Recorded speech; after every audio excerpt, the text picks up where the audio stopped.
Mobile village courts అంటే ఏమిటి?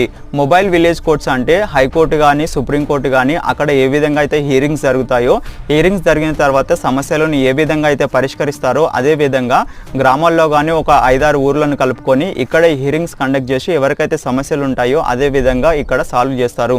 ఇక్కడ ఈ మొబైల్ విలేజ్ కోర్ట్స్ ఏంటంటే ఒక బస్సు ఉంటుంది, అదే బస్సులో న్యాయవాదులు అందరూ ఊరూరా తిరుగుతూ ఉంటారు. అదే ఊరికి వెళ్ళి అక్కడే ఎవరికైతే సమస్యలు ఉన్నాయో హీరింగ్స్ కండక్ట్ చేసి అక్కడే సమస్యలు పరిష్కారం చేస్తారు.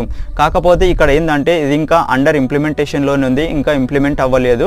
గ్రామ్ న్యాయాలయ యాక్ట్ 2008 ప్రకారము దీన్ని ప్రారంభించారు. ఇక్కడ దీనిని కంప్లీట్గా ప్రారంభించాలంటే ప్రతి రాష్ట్రం అంటే ఎవ్రీ స్టేట్లో ఉన్న రాష్ట్రాలన్నీ కూడా దీనికి సపోర్ట్ చేయాలి. సపోర్ట్ చేస్తేనే ఇది ప్రాపర్గా ఇంప్లిమెంటేషన్ అనేది అవుతుంది. దీన్ని ఇంప్లిమెంటేషన్ చేస్తే ఏంటంటే ఎవరైతే గ్రామాల నుంచి దూరంగా కోర్టులకు వెళ్ళలేదో వాళ్ళకు చాలా సహాయపడుతుంది. ఎందుకంటే ఇక్కడ ఉన్న వాళ్ళకి ఎక్కడికి వెళ్ళాలి, ఏ కోర్టుకు వెళ్ళాలి కూడా తెలియదు. కాబట్టి దీన్ని ఇంప్లిమెంట్